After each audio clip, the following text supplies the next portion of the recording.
Es para mí un honor indescriptible estar en este lugar, en este evento, en los coloquios históricos, como bien ha dicho la presidenta de la asociación, que son los coloquios decanos, las jornadas decanas de Extremadura. Cuando me propusieron venir a Trujillo, pues la verdad es que es una oferta irrechazable por muchos motivos.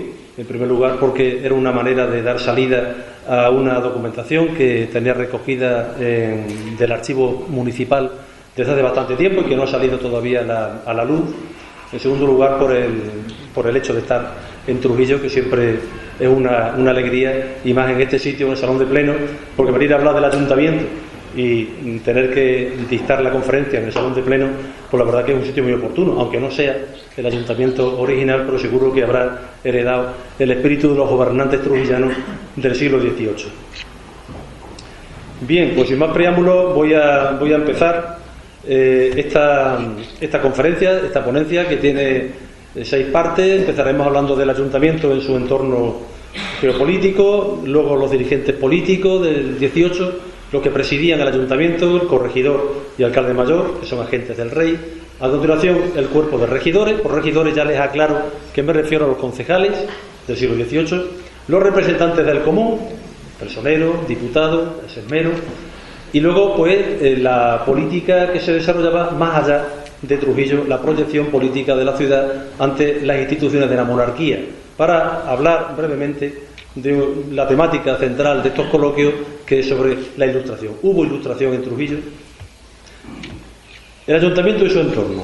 Esa frase que figura en la pantalla arriba, de 1783, que dice: esta ciudad, centro de Extremadura, tan escasa de medios para el cultivo racional, con abundante de héroes que la ilustra, forma parte de un memorial que elevó la ciudad a la corona a fin de solicitar una universidad literaria para Trujillo.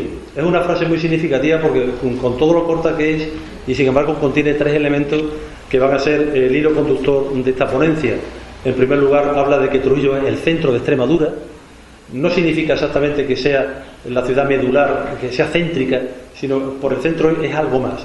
Trujillo era una ciudad que se consideraba importante en la historia extremeña, y de hecho a veces también figura con la expresión de Trujillo es la llave de Extremadura, como la frase que figura abajo, con la que Trujillo felicitó a Isabel II, bueno, a su madre porque era muy pequeña, el día de su proclamación como reina en 1833. Señora, los trujillanos somos depositarios de las llaves de Extremadura. Es decir, el lugar desde el que se podía controlar perfectamente la provincia desde el punto de vista institucional y también militar. Centro de Extremadura. Voy a la última frase. Abundante de héroes que la ilustran. Trujillo hace una referencia a su historia. Es una ciudad que yo creo que en el 18 se siente abrumada por su propia historia, por la importancia que ha tenido. ¿Por qué? Porque tiene que ser consecuente con esa historia, y sin embargo en el 18 ya no tiene la población ni los recursos económicos que antes tenía. Por eso la frase medular es escasa de medios para el cultivo racional. Por tanto, eso es la idea principal que quiero transmitirle. Trujillo es una ciudad que estaba pues abrumada, preocupada por estar a la altura de su pasado. En el siglo XVIII la ciudad apenas creció. Los habitantes que tenía en 1712, 717 vecinos, multiplicamos por 4 más o menos y sale el número de habitantes, por una cantidad escasa en comparación a la que tenían en el gran siglo de Trujillo, que fue el siglo XVI. Eso es la mitad de lo que había en Trujillo en 1591. La población creció un poco a mediados del siglo, 825 en el año 52. Hay fuentes que le dan más habitantes a Trujillo, pero el siglo lo acaba prácticamente con la misma cantidad de habitantes con los que empezó. Un poco más, según el concejo, en el año 1798. Pero además lo dice de una manera tan desazonadora que es la siguiente: el total número de vecinos de esta antigua y ruinosa población es el propio ayuntamiento. Es de 777, tan miserable la mitad de estos que tocan en la clase de mendigos. Es cierto que esta frase era una excusa que ponía Trujillo para librarse de un alojamiento militar, por tanto seguro que exageraba un poco, pero quizá tampoco mucho. La estructura profesional era en cierto sentido parecida a la de Extremadura, por una mayoría de jornaleros, pero sin embargo tenía un sector artesanal muy importante. De hecho, era uno de los centros de la artesanía extremeña, solo por detrás, creo, si no me equivoco, de Badajoz y de Garrovillas. El sector servicio iba creciendo gracias a la abundante población nobiliaria, pero no hay que olvidar, por ejemplo, que la profesión más numerosa era la población que trabajaba al servicio de las grandes casas trujillanas, ni más ni menos que el 18% de la población activa. En definitiva, es una estructura profesional algo más equilibrada que la que se da en Extremadura, con un peso importante del sector secundario.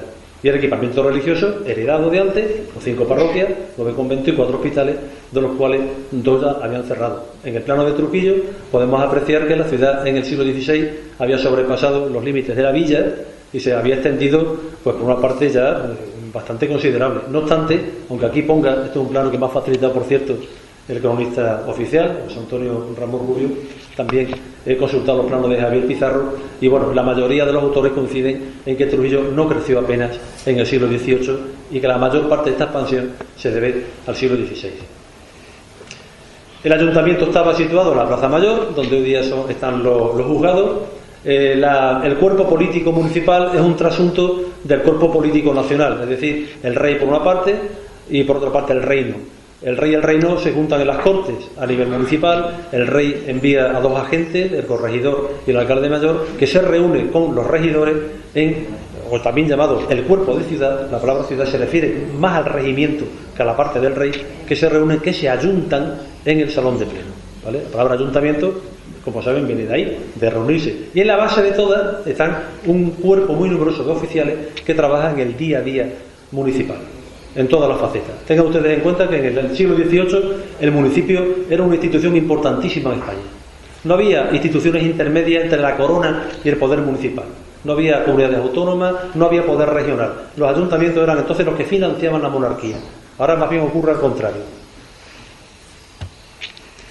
La vida municipal en el 18 se regía por las terceras ordenanzas que tuvo Trujillo, la de 1676. Se conserva en el archivo. Por cierto, tienen ustedes un archivo magnífico. Ni esta ponencia ni ningún otro trabajo histórico de Trujillo sería posible sin la consulta de este gran archivo municipal. Una serie completísima y además muy bien gestionado. Yo recuerdo mucho la época en la que estuve aquí investigando, primero con Magdalena y luego con Marisa, y la verdad que entre la belleza de la ciudad y lo bien que se estaba en el archivo, que daba gusto venir para acá. No les voy a contar otra cosa. Ya quisieran muchos archivos tener los fondos y sobre todo la atención al investigador que tiene el de Trujillo. Ahí abajo está la campana de concejo, tampoco la original, pero la que había pues tenía que ser más o menos igual. Era muy importante el lenguaje de las campanas. Lo saca a colación porque el toque de campana es lo que determinaba la reunión del ayuntamiento, la reunión de la ciudad. Según las ordenanzas se tenían que reunir como 2 veces a la semana. En el siglo XVIII apenas llegaron a reunirse 1 o 2 veces al mes, porque ya veremos que el siglo XVIII va decayendo progresivamente la vida municipal. Un ayuntamiento poderoso, con un término muy extenso, con un patrimonio también muy importante. Otra cosa será la gestión del patrimonio, pero en principio el reglamento de propio que se creó, que se le dio a Trujillo en el año 63, hablaba de un valor de las tierras de propio, formadas por 38 dehesas, llamadas las dehesas caballerías, que ascendían a más de 150.000 reales el producto anual. Se le obligó de alguna manera a Trujillo a que no se gastara más de 93.000 reales, de forma que quedaría un sobrante para gastos imprevistos y sobre todo para financiar a la corona de casi 60.000 reales. No obstante, bueno, una cosa son los reglamentos y otra cosa es la realidad. Más bien este documento me interesa para que le echen un vistazo a lo que son los dirigentes y a los oficiales del ayuntamiento. El corregidor, el alcalde, quedaban todavía un cuerpo de 12 regidores, ya veremos que irán disminuyendo, y un montón de oficios. El más importante, el mayordomo porque era el administrador del ayuntamiento, recibió un 15 por 1000 del producto de los propios. Es una manera de incentivarle a que llevara bien la gestión del ayuntamiento, porque así que él cobraría también más. A continuación los escribanos, imprescindibles, son los secretarios del ayuntamiento, los que llevan todo el trabajo de oficina. Pero había un problema: los escribanos no los nombraba el ayuntamiento, sino que pertenecían al monasterio de Guadalupe. Muchas veces intentó Trujillo recuperar esos oficios tan importantes y nunca lo consiguió. Y pleitos con Guadalupe se tuvieron todos los habidos y por haber. Muy importante también el guarda mayor de los montes, debido a que el patrimonio y al trabajo de esa inmensa masa de agricultores y de ganaderos, más bien ganaderos, 30.000 cochinos se criaban cada año en las dehesas de Trujillo, pues dependían de la vigilancia de estos 4 ministros, y del guardamayor. Sin embargo, era un oficio muy polémico porque era frecuentemente acusado de connivencia con los poderosos locales. El clarinero, 1.900 reales, lo importante que era entonces el pregonero, cobraba bastante más que el maestro de primeras letras, solo 400 reales, un poco mejor pagado el profesor de secundaria, el de gramática, con 1.500, pero lo mejor pagados son los dos médicos de Trujillo y el cirujano, más incluso que el corregidor, teóricamente. También el ayuntamiento gastaba una cantidad importante en las fiestas, casi 6.000 reales, la fiesta de San Gregorio, San Roque, el santo Hermógenes y Donato, a quienes se les llaman los patronos de Trujillo en el siglo XVIII, la fiesta de la Candelaria y sobre todo, y aquí no se reparaba nunca en gasto, la fiesta del Corte. Esa era la más importante de todo el año. Más limosna que daba el ayuntamiento a establecimientos religiosos, los conventos, también una limosna para los presos de la cárcel que no pudieran mantenerlos las familias. En definitiva, pues es un presupuesto en el que los salarios, por un lado, el total de salarios se llevaba casi el 50% y luego otro 30% se lo llevaba el pago de la deuda, que era el gran problema que tuvo Trujillo en el siglo XVIII, el pago de la deuda. ¿Qué deuda? Pues una deuda que venía heredada del siglo XVII. La guerra con Portugal fue una catástrofe. Se debía, cuando empezó el siglo, 300.000 reales, el doble de lo que ingresaba anualmente el ayuntamiento. En el año 17, después de la guerra de sucesión, esa deuda se disparó, 729.000 reales. Siguió progresando adecuadamente y cuando nos despedimos del siglo, la deuda ya superaba 1.124.000 reales. Es un endeudamiento realmente brutal el que tenía Trujillo, y pagar los intereses suponía gastar el 34% del presupuesto municipal. Eso tenía sus consecuencias, claro. El exceso de atención que había que prestar a la deuda pues impedía el cobro puntual de los salarios. Hubo que vender patrimonio en los periodos más críticos. Otra de esas se le concedió a la corona Mata Bodiona, si no me equivoco, para que le perdonara los atrasos en cuanto a la recaudación de las rentas. En fin, bueno, pues son las consecuencias típicas de estas situaciones.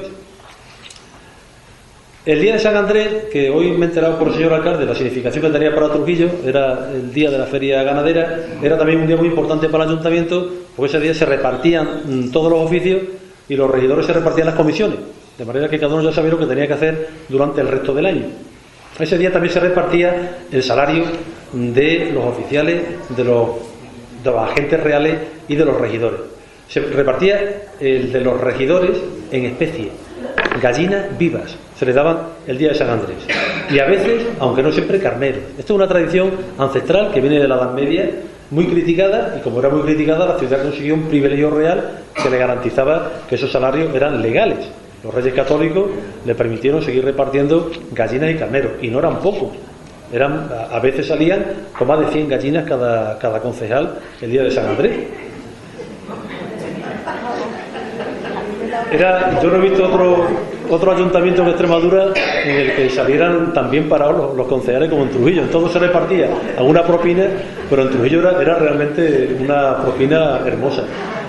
Tanto que cuando se establece el reglamento de propio se escandalizan en Madrid, pero ¿esto qué es? Por Dios, 6.000 reales en gastos de concejales, y se determinó que se iban a cambiar las gallinas y los carneros por darle a cada concejal 300 reales. O sea, lo único que hizo fue convertir una renta variable, porque se repartían tantas gallinas como hubieran rendido la administración del patrimonio, y se cambió por una renta fija. En fin, así que Carlos III acabó con esta tradición de repartir. Otros pagos eran especies. Por ejemplo, a la gente en Madrid, que era también un oficio muy importante porque era el que deshacía los líos que tenía la ciudad de Madrid, que eran muchos y continuos, pues se les pagaba a veces, como en este caso, 2 arrobas de azúcar esponjado, 12 jamones, 12 docenas de chorizos. ¿Para quién? Para que pueda regalar y obsequiar a las personas que intervienen en dicha dependencia, y para sobornar a los tribunales donde se ventilaban los pleitos de Trujillo. Esto tenía que ser legal. Tenía que ser legal porque está en los libros de acuerdo, no es una documentación aparte, está en los libros de acuerdo. Eso sí, luego se hablaba de que ya le contaré de dónde sacar los fondos, con lo cual colijo que tenía que haber una especie de fondos reservados para este tipo de partidas. Las relaciones con otras instancias de Trujillo eran, en primer lugar, con el ejército. Era una ciudad alejada de la frontera y por tanto únicamente padecía al ejército en el tema de los alojamientos. Trujillo está en el Camino Real, el ejército pasaba con mucha frecuencia y era siempre un problema. Trujillo se pasó todo el siglo pidiendo un cuartel, pero nunca se lo concedieron. El establecimiento de los regimientos de milicia, aquí el ayuntamiento tiene los estandartes originales, consiguió en Trujillo un montón de voluntarios, 900 voluntarios, solamente superados por 2 ciudades fronterizas en Extremadura, que eran Badajoz y Alcántara. El problema era que estaban acogidos al foro militar, y esto era un quebradero de cabeza para el corregidor, porque a veces no se sujetaban a sus mandatos. Con la iglesia, Trujillo tuvo suerte de no tenerla cerca. Entiéndanme, la iglesia, sobre todo las sedes episcopales, es un elemento de distorsión enorme de la vida política municipal. Trujillo no tenía sede episcopal, estaba en Plasencia, también había líos con el obispo de Plasencia, como no, todo el mundo los tuvo, y los problemas eran sobre todo los derechos de recaudación del diezmo en las tierras del ayuntamiento, el trigo que la ciudad quería que no se llevaran de las sillas que pertenecían a la catedral de Plasencia, y luego, en general, con el clero local se llevó la ciudad bastante bien, bastante bien. Yo he visto alguna vez un abogado que era el cura de Santa María, otra vez se recurría a los clérigos para que hicieran de mediadores con otras instancias. O sea, yo he visto unas relaciones bastante buenas, cosas raras. Y las peores con el monasterio de Guadalupe. A pesar de la distancia que están, Guadalupe y Trujillo eran términos limítrofes, y Guadalupe tenía muchos intereses de todo tipo en Trujillo. Las escribanías del ayuntamiento, el resto de las escribanías públicas, y además participaba en los aprovechamientos económicos. Alquilaba los propios, quería también la participación en los comunes. Era tal la presión del monasterio de Guadalupe que Trujillo logró finalmente ganar una ejecutoria que impedía al monasterio adquirir propiedades en la jurisdicción de Trujillo. La jurisdicción, sin duda, estamos ante el aspecto más importante, porque lo que realmente le ha dado significación a Trujillo ha sido el haber sido capital de un término muy extenso, el más extenso de Extremadura. Para que ustedes entiendan un tema que es absolutamente un embrollo desde todos los puntos de vista. ¿Por qué? Pues porque las fuentes son muy contradictorias, no tenemos apoyo cartográfico apenas. El tema jurisdiccional y los conflictos jurisdiccionales son de los problemas que más tiempo nos llevan a los historiadores de desenredar. Se lo explico mediante 4 círculos concéntricos. En primer lugar, la ciudad, me refiero a la ciudad, al ayuntamiento, manda sobre el casco urbano y sus arrabales. Sería el espacio vital, el espacio urbano. El segundo ciclo es el espacio económico, es decir, es la tierra, el sesmo. Aquí Trujillo también se atribuye a sí misma, otra cosa lo que piensan los demás, el dominio directo y soberano sobre las tierras y sobre las 25 poblaciones que las componían. Muchas de estas poblaciones se cansarán del dominio de la ciudad y van a lograr un privilegio de villazgo, es decir, se hacen independientes de Trujillo, pero eso no significa que lo sean por completo. Siguen dependiendo del corregidor como juez, siguen aprovechando los términos comunes, ¿vale? Pero ya no son aldeas de Trujillo. El tema de la conversión de las aldeas en villas está muy bien estudiado en Trujillo. Hay muchos trabajos y muy buenos sobre esta problemática. El tercer círculo, ya más amplio, es el partido de Trujillo, es decir, es el límite a donde llegaba la autoridad, no ya de la ciudad, sino del corregidor, que controlaba las elecciones de oficiales en todo el partido, sobre todo en los lugares, los que no tenían el villazgo, y además era la segunda instancia judicial. Eran 62 poblaciones las que tenía el partido de Trujillo en el siglo XVIII. Y la última jurisdicción, y la más extensa de todas, era la tesorería, que es el espacio fiscal. Es donde se recaudaban las rentas que se centralizaban en la ciudad. Entonces la administración fiscal era muy importante en el antiguo régimen, porque eso daba un poder tremendo. Recaudar los impuestos, bueno, primero repartirlos por pueblos, repartirlos entre vecinos, cobrarlos, mandar jueces si alguien no entregaba los impuestos a tiempo. Eso daba un poderío jurisdiccional muy importante y además una oficina repleta de trabajadores. Lo importante que es que con el paso del tiempo la tesorería se va a ir confundiendo con el partido. En el siglo XVIII por partido se entiende ya también la tesorería, y la de Trujillo era la más extensa de Extremadura, con 82 poblaciones. Además, la posesión de estas jurisdicciones tan amplias le viene desde muy antiguo. Desde el siglo XV funciona ya en Trujillo una receptoría del servicio ordinario y de las alcabalas, una de las dos que había en Extremadura. Por una parte, el partido, también llamado a veces provincia de Trujillo, y por otra parte el partido o provincia de San Marcos de León, con capital en Llerena. Trujillo y Llerena eran, por tanto, los centros de la administración de renta en el XVI. En el 17 la provincia consigue el voto en Cortes, se separa de Salamanca y crea sus propias tesorerías, primero de millones, y ahí se centralizan todas las demás rentas.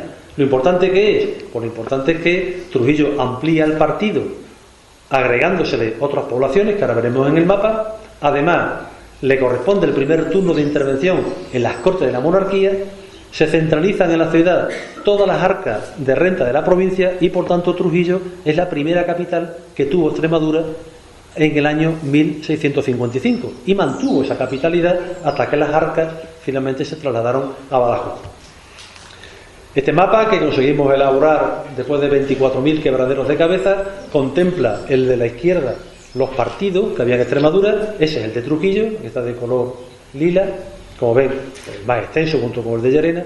Luego, con la tesorería se le agrega el partido de Medellín, aquí lo tenemos, que incluye a Don Benito. Don Benito era la segunda entidad demográfica de Extremadura, después de Badajoz, y finalmente 8 pueblos que pertenecían al partido de Plasencia. Con eso se amplía el límite del partido de Trujillo. Más adelante, Trujillo también conseguirá penetrar en el condado de Benalcázar, que hoy día pertenece a la provincia de Córdoba. Por tanto, repito, Trujillo era la capital de la jurisdicción más extensa de Extremadura y prácticamente pues ocupaba con Plasencia todo el lado oriental de la provincia. Hay dos mapas, como digo, los mapas es un apoyo a veces bastante contradictorio, son del mismo año y sin embargo son diferentes. Este es un mapa alemán que se basa en la información de Tomás López. Tomás López recibió la información a través de la correspondencia con los curas, con lo cual no conoció nunca el terreno y se nota. Y este otro fue el que hizo ya sobre el terreno la Audiencia de Extremadura y sí es un mapa bastante preciso. Aquí incluye, por ejemplo, el partido de Medellín. Aquí tenemos la parte de Herrera del Duque, Fuenlabrada y finalmente el condado de Benalcázar. El límite era el límite natural, el río Tajo, comienza ahí el partido de Trujillo, y el límite meridional casi era el río Guadiana. Vamos con los corregidores y alcaldes mayores de Trujillo, ambos nombrados por el rey. 29 corregidores pasaron por Trujillo en el siglo XVIII. Voy a lo importante para no extenderme mucho. Y 28 alcaldes. ¿Cuál es la diferencia? El corregidor pertenece a la nobleza, es el presidente del cabildo, el alcalde mayor es un abogado, es su asesor legal, los dos lo nombra el rey. Bueno, en cierta manera son agentes reales, pero el alcalde es nombrado por el corregidor. Hasta el año 1749, cuando los alcaldes los nombra directamente la Cámara de Castilla. El alcalde sustituye al corregidor, pero realmente aquí está el problema, los dos tenían la misma jurisdicción. La misma, son representantes del rey y uno no era teóricamente pedáneo del otro. De aquí surgieron muchos conflictos. El periodo de mandato de cada corregidor que tuvo Trujillo lo hemos calculado en 3 años y 10 meses. Y 4 los que ejercieron la jurisdicción de manera provisional. Es algo menos porque las fechas están tomadas entre la posesión de un corregidor y el siguiente. El tiempo de mandato de los alcaldes es más real porque el alcalde tenía que quedarse cuando el corregidor se iba, que solía hacerlo antes de que llegara su sustituto. Uno fue prorrogado, 4 de ellos murieron en Trujillo, el ayuntamiento le pagó el entierro, 2 fueron cesados, uno porque lo promocionaron y el otro porque se pasó al bando de los austracistas en 1706 en plena guerra de sucesión, y uno suspendido debido al desgobierno total y absoluto que ocurrió. Fue don Manuel Pérez de los Ríos, ya del siglo XIX. Los alcaldes eran todos abogados, eran licenciados, 2 de ellos fallecieron en Trujillo. El corregidor tenía el carácter de ser de capa y espada. En eso Trujillo tenía una clase de corregidor que se corresponde con las que tenían las demás ciudades de la corona de Botón Cortes. El corregidor de capa y espada, militar o bien de la nobleza, eran los corregidores que mandaban a las ciudades importantes. Pero como no tenían ni idea de las leyes, el alcalde mayor era el que les ayudaba en ese aspecto. Aunque, curiosamente, cada uno tenía su juzgado. El juzgado del corregidor y también el del alcalde mayor. Como digo, pertenecían a la pequeña nobleza, había militares, también había muchos corregidores que eran regidores en otras ciudades y que habían sido procuradores de cortes, porque se buscaba gente experimentada que conociera el funcionamiento de la vida concejil. Hay algunas reformas que tuvieron su importancia.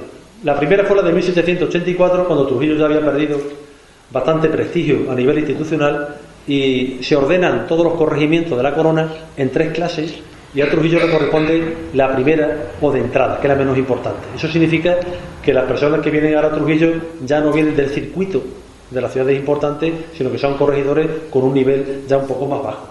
Y la reforma importante del año 1801, cuando la ciudad pide que en lugar de tener un alcalde y un corregidor, que haya solamente una vara, que se reunifiquen las dos varas en una, porque no podía mantener el sueldo de los dos agentes reales, y pidió que la vara resultante fuera de un corregidor de capa y espada, porque decían que eso le daba más prestigio a la ciudad. Sin embargo, la corona le hizo caso a medias, refundió las dos varas en una, suprimió al alcalde en el año 99, pero el corregidor resultante fue un corregidor de letras.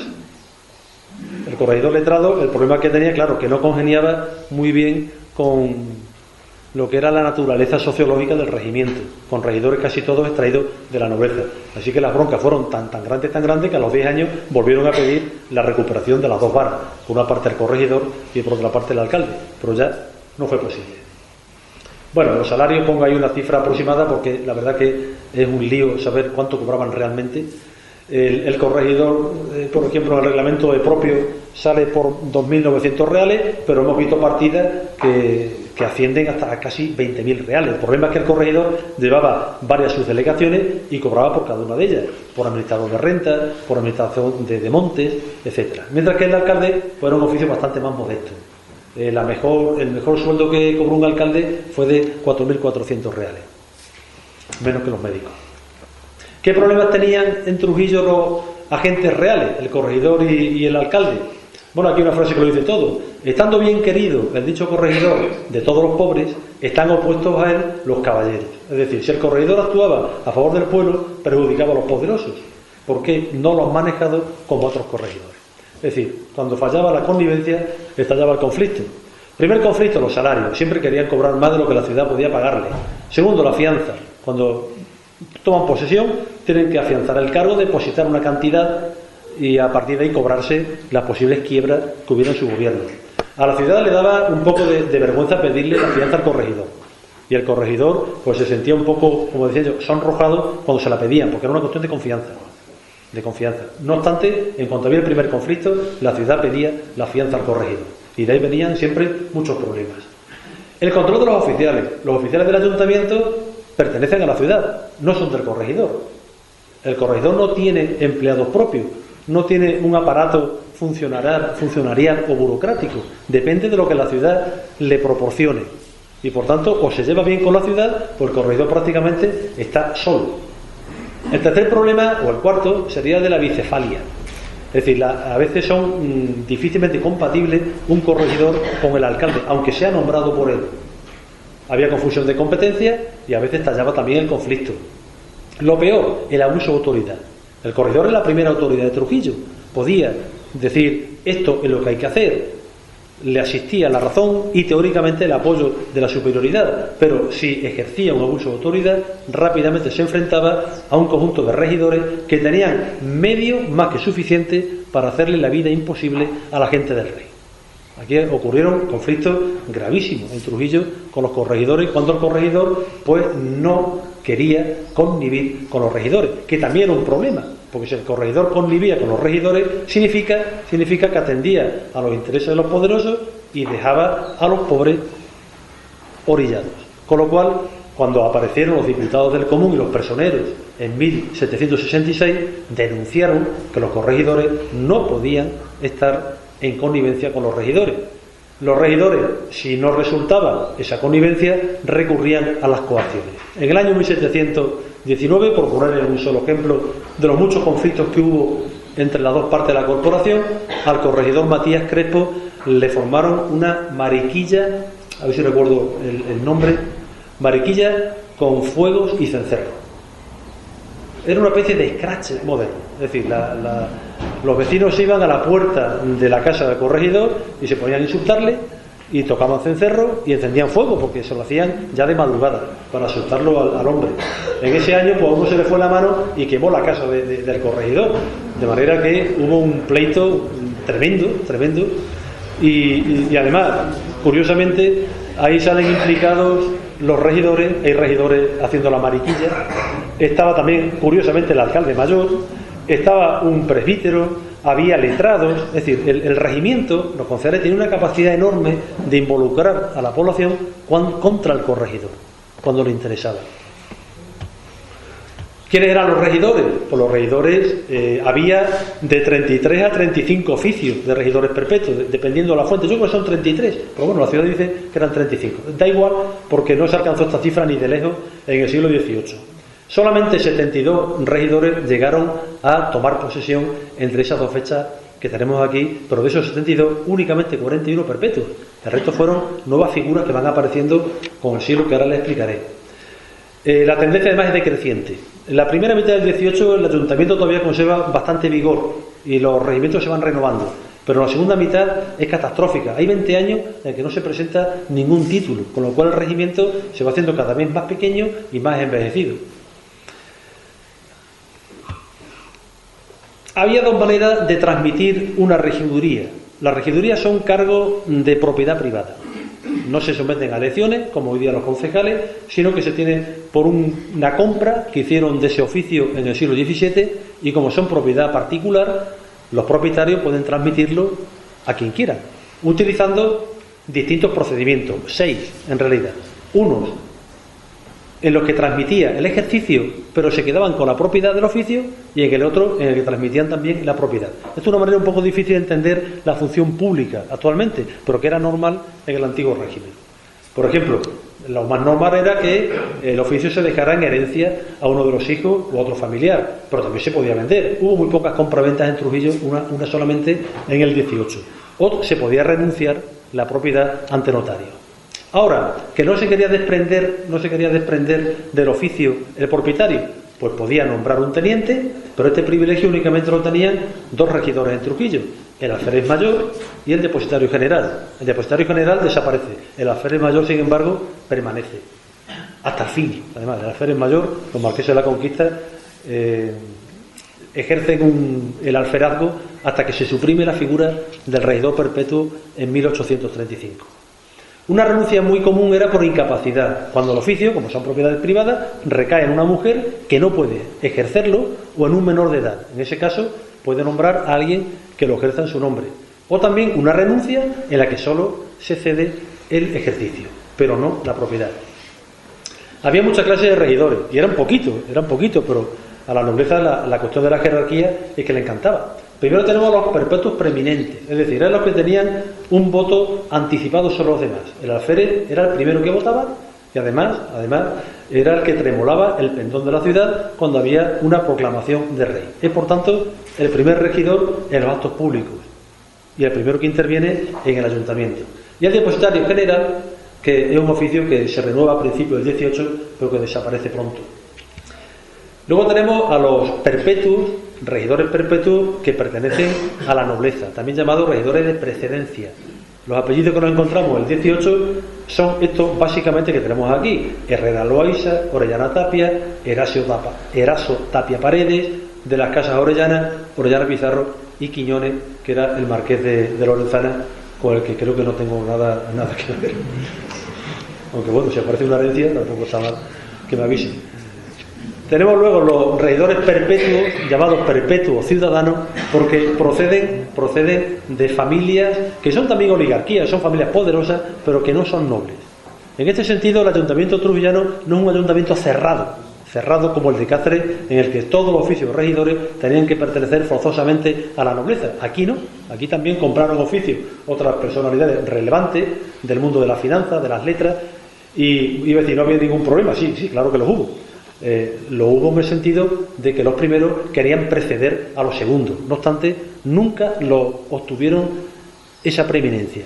Siempre se votaba por orden de antigüedad. Únicamente en los actos públicos, fuera del ayuntamiento, procesión del corpus, los perpetuos que eran nobles podían preceder a los perpetuos ciudadanos. Hubo algunos que consiguieron cédula de preeminencia. Eso significa que le concedían la jubilación, la corona, o cuando se estableció la audiencia de Extremadura, el regente de la audiencia, con lo cual él podía ir al ayuntamiento cuando quería, no cuando le llamaba al corregidor. Era una especie de libertad para asistir o no. La ciudad siempre se opuso a ello, pero sin embargo siempre se concedieron. Y luego, pues, dos figuras que van apareciendo en el siglo XVIII ante la falta de regidores interinos por real providencia, y finalmente se vuelve a una figura medieval como fueron los regidores anuales elegidos por un año solamente. La nobleza tenía una presencia muy fuerte en el ayuntamiento de Trujillo, pero además la alta nobleza, hasta 7 títulos de Castilla hemos encontrado en las actas municipales, Marqués de San Miguel, Duque de Peñaranda. No obstante, la nobleza es fundamentalmente absentista, va poco a los ayuntamientos, y de hecho pues solamente el Marqués de Lorenzana, el de la Conquista y Santa Marta, lograron transmitir el título al menos 2 veces en el siglo XVIII. Los demás títulos prácticamente se perdieron. ¿Cómo actuaban los regidores de Trujillo? Bueno, muchas diferencias no hay en relación a otros ayuntamientos extremeños. Fundamentalmente eran 6 las acusaciones que se hacían siempre de los regidores: lucrarse con el reparto de las gallinas y de los carneros, el descontrol en las cuentas y en los archivos. Mi compañero Santiago Aragón, que es el mejor conocedor de la nobleza trujillana, dice que si la nobleza no era capaz de atender sus propias cuentas, ¿cómo iba a llevar bien las cuentas públicas? Es decir, es una nobleza atolondrada a la hora de controlar los papeles y todo lo que sea la formalidad burocrática. El absentismo, es decir, no iban a las reuniones de ayuntamiento. La apropiación indebida de las tierras comunales. Se quedaban con la mejor parte, de manera que hay una acusación muy gráfica que dice: a los pobres solo les resta sembrar entre peñascos, porque las mejores tierras se las quedaban los concejales. También hacían cerca y no podía pasar el vallado, se quedaban con abrevaderos, y hasta hay un corregidor al que acusaron de quemar una de esas para favorecer las carreras de galgos. O sea, fíjense ustedes hasta qué punto llegaba el mal uso del patrimonio municipal. Malversación de fondos, no digo yo que se quedaran con el dinero, sino que lo gastaban en partidas que no tenían nada que ver con lo que estaba reglamentado. Una de ellas es, por ejemplo, el comprar cabezas de gigantes, que tuvo que ser una tradición que había aquí en Trujillo de los gigantes de Canacín. Y la más importante de todas las acusaciones era de manejar tan mal el patrimonio concejil, es decir, las tierras de propios, que esos propios no rendían lo que tenían que rendir. Es decir, en lugar de 150.000 reales, un comisionado que vino aquí, despachado por el intendente de Extremadura, estableció que Trujillo realmente el valor de los propios tenía que ser de 423.000 reales, o sea, casi 3 veces más de lo que producía. Y que cómo era posible que hubiera tanta deuda cuando solamente con los sobrantes de los últimos 10 años se tenía que haber encontrado en la caja con un total de 450.000 reales limpios. Y lo que se encontró fue un agujero de 1 millón y pico de deuda. Y nadie se explicaba cómo un término tan grande y tan rico, sin embargo, se le podía sacar tan poco provecho. Bueno, una relación de parentesco, casi todos los regidores estaban emparentados, además saltándose a la torera de la ley, no se podía ser un regidor, un padre y hijo no podían actuar juntos, ni tampoco los hermanos. Sin embargo, aquí era normal. ¿Cuántas regidurías había y cómo fue evolucionando? Bueno, regidores de los 33 que digo que había, cuando da el año 710, había solamente 21 en activo. Se convocaron 81 sesiones de ayuntamiento y asistían solamente de media 6,5, es decir, la tercera parte de los regidores que había. Y aún así, si llegan a saber lo que va a ocurrir luego, se podía ver con un canto en los dientes, porque todo va a ir para abajo. Los regidores inactivos van disminuyendo, cada vez se convocan menos sesiones de ayuntamiento, porque cada vez hay menos regidores y encima asisten poquísimos. Llega el año 31 y la ciudad da la alarma de que apenas quedan regidores en activo, solamente 12, y la asistencia no llega ni a 5 capitulares por cada sesión plenaria. ¿Qué es lo que hacen? Pedirle al rey que le dé facultad al corregidor para que nombre 10 regidores de providencia, es decir, que coja a 10 caballeros de Trujillo y les obligue a asumir un cargo de regidor. De los 10, finalmente se quedan en 8, y esos señores que acceden al ayuntamiento presionados por la corona pertenecen a familias que tenían título de regidor. ¿Pero por qué no lo sacan? ¿Por qué no interesa ser capitular, ser regidor en el siglo XVIII? Por los gastos que lleva un título. Había que pagar los derechos de expedición en Madrid, había que pagar la medianata, es decir, la mitad del provecho anual que se le podía sacar al oficio. Había otros impuestos con el paso de los años. El desempeño de la regiduría, a pesar de las gallinas, también conllevaba unos ciertos gastos de protocolo. Además, el ayuntamiento poco a poco dejó de ser interesante para la oligarquía, porque cada vez estaba más fiscalizado por la corona. Cada vez era más difícil cobrar las gallinas, hacer los tejemanejes de turno en las tierras de propio. Cada vez había más controles, el intendente despachaba al comisionado, en fin. El ayuntamiento fue perdiendo autonomía y la nobleza pues se sentía cada vez más desplazada. En el año hay algunas reactivaciones, lo que yo en el texto escrito digo el canto del cisne. Hay algunas recuperaciones porque de vez en cuando parece que hay un movimiento en el que los regidores sacan los títulos, pero en los años 60 vuelve otra vez a producirse un número bajísimo, solamente 5 regidores en activo. ¿Qué pasó? Porque se introduce en el ayuntamiento 2 cargos de elección popular, porque Carlos III, a la vista de que el problema era generalizable, los ayuntamientos se iban vaciando, determinó que hubiera un mínimo de 2 diputados del común y un síndico personero en cada ayuntamiento, elegido por las parroquias, es decir, por los fieles, convocados cada uno en la parroquia que le perteneciera. ¿Cuál fue la reacción de la nobleza trujillana? Pues que no quiso compartir sitio con la gente del pueblo, y por tanto eso provocó un descenso todavía más acusado de la presencia de los regidores perpetuos en el ayuntamiento, solamente 3,6 de media. Llegamos al año 1800, solo 4 regidores han sacado el título, la asistencia a los cabildos ya es ridícula y se plantea establecer un sistema que ya se estaba experimentando en otras ciudades importantes de la monarquía, que es regidores anuales, elegidos de la misma manera como se elegía el diputado y el personero. Aquí estalló en Trujillo una polémica enorme, tan enorme por la figura del regidor anual y por la falta de regidores, que hubo 2 años, 1803 y 1804, que el ayuntamiento desaparece. No hay ayuntamiento. Yo eso no lo he visto nunca en ningún sitio. Nosotros pensábamos que las actas municipales del año 3 y del año 4 habían desaparecido. Hay algunas que han desaparecido, por desgracia. ¿Qué va? Es que no se celebró ni una sola junta de ayuntamiento. Ni una. El corregidor dijo que se negaba a posesionar a los regidores anuales. Los regidores perpetuos no querían tampoco compartir su lugar privilegiado con la gente del pueblo, que hablaban de cómo iba a haber un chocolatero en el ayuntamiento, que aquel era zapatero, que esto era un deshonor muy, muy grande, y al final la audiencia lo suspendió a todos, al corregidor, a los regidores, y tuvieron que ser un grupo de 7 vecinos los que se hicieran cargo del ayuntamiento y pidieran que se estableciera cuanto antes la figura de la regiduría anual.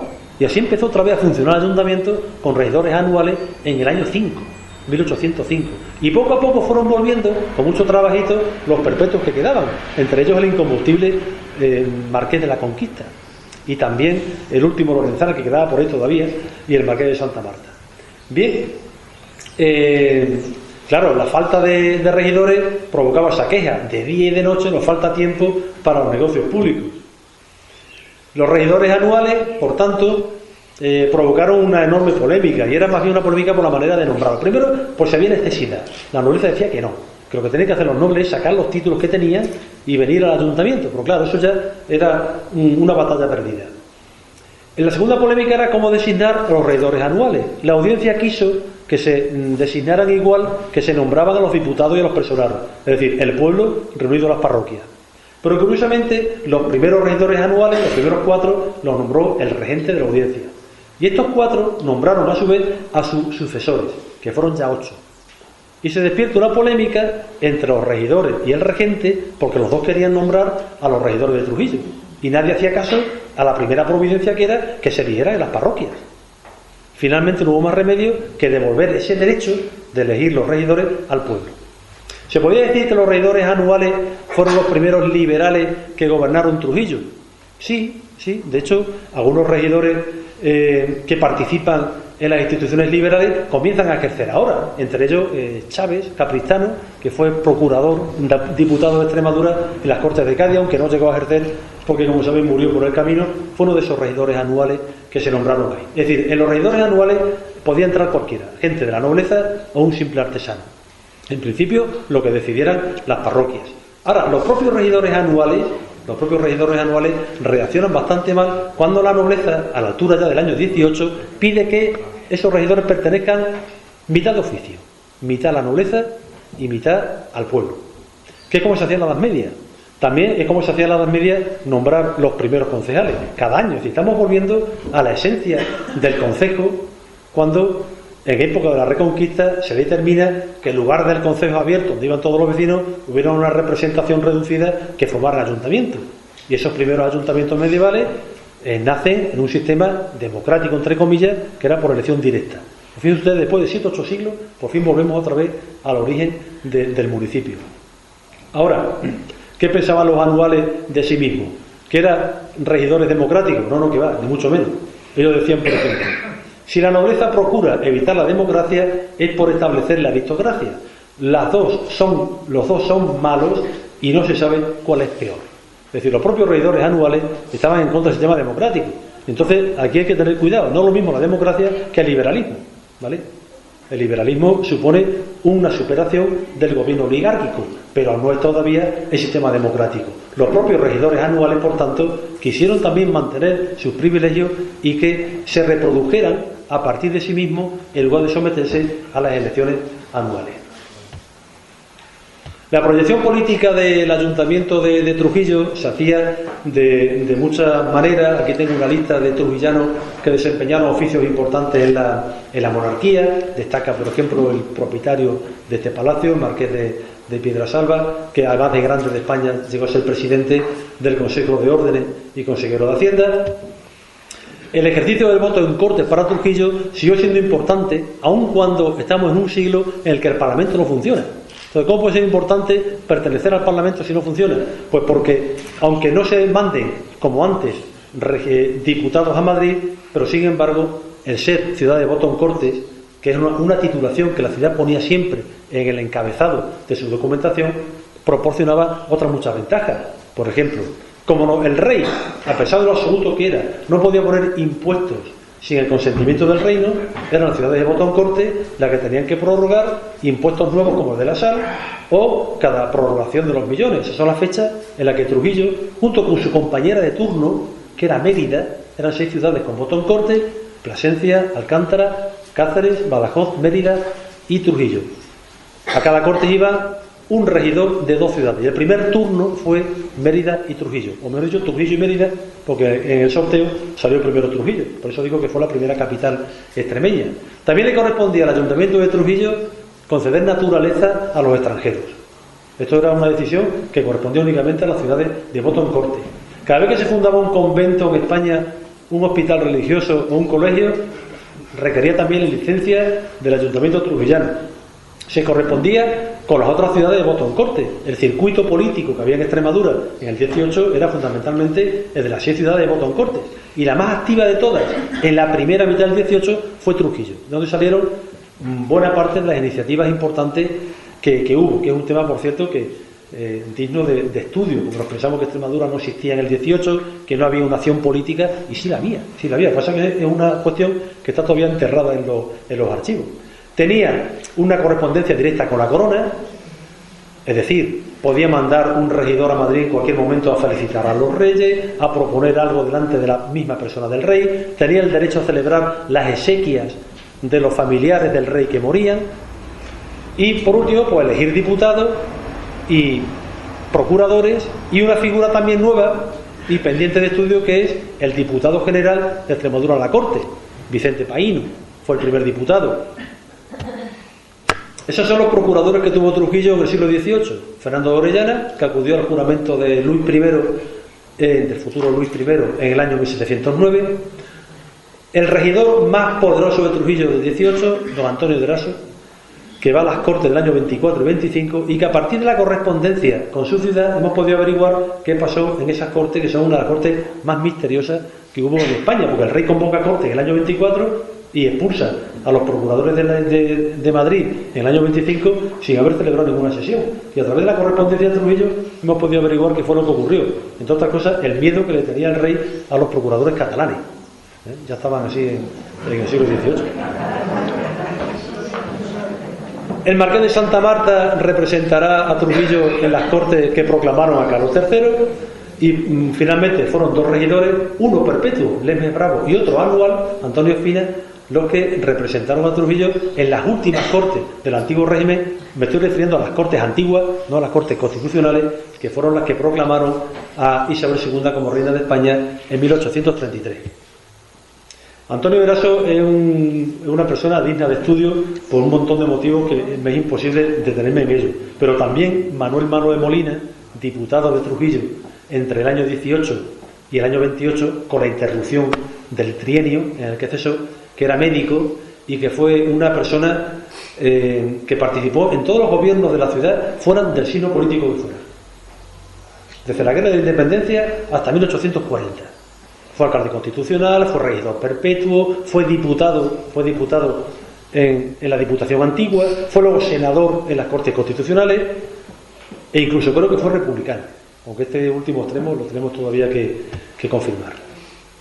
Y acaba, porque no tengo ninguna intención de que ustedes pasen la noche en el ayuntamiento.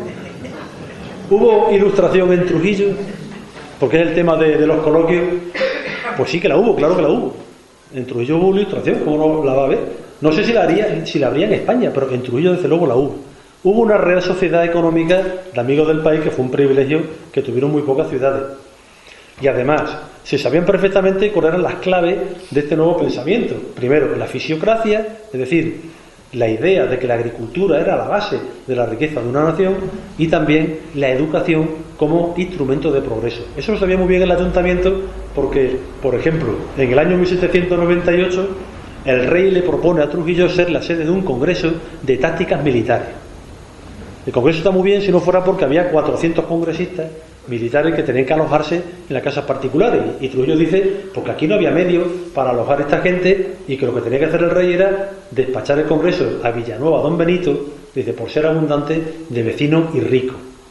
Y dice, porque casi todos se ejercitan en la agricultura y han florecido por los altos precios de los granos, y porque separados de las carreras de Badajoz y Andalucía no han sufrido el tránsito de tropas.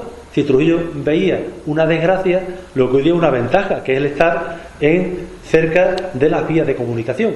Está en el Camino Real, cada vez que pasa el ejército, hay que alojar el ejército y tiene la ciudad completamente acabada. Es decir, ¿y qué pasa? ¿Por qué no se progresa aquí la agricultura? ¿Por qué esos inmensos términos no se dedican a la agricultura? Pues no lo sabemos. Pero evidentemente el ayuntamiento sabía que ese era el futuro.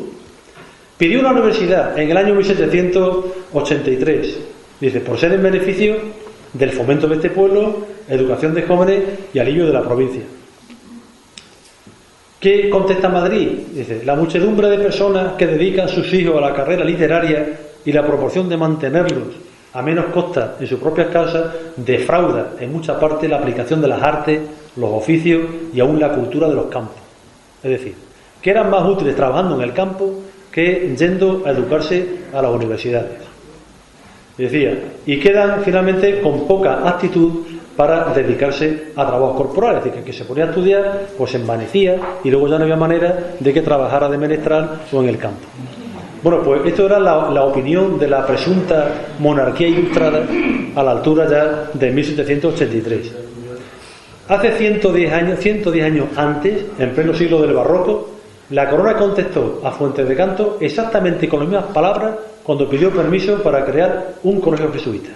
En 110 años no había variado todavía la mentalidad de que en los lugares cortos y en Extremadura, pues que no iba lo de la educación, que aquí había que trabajar en el campo. Por eso digo que cuando nos preguntamos si en Extremadura había ilustración, pues claro que la había. Lo que no sabemos era si en Madrid realmente, igual que pasa ahora con el tren, pues tenían idea de la falta que hacía el progreso en esta provincia y no que nos tenían condenados, como decía muy bien Gregorio de Sala, a ser los indios de la nación. Muchas gracias.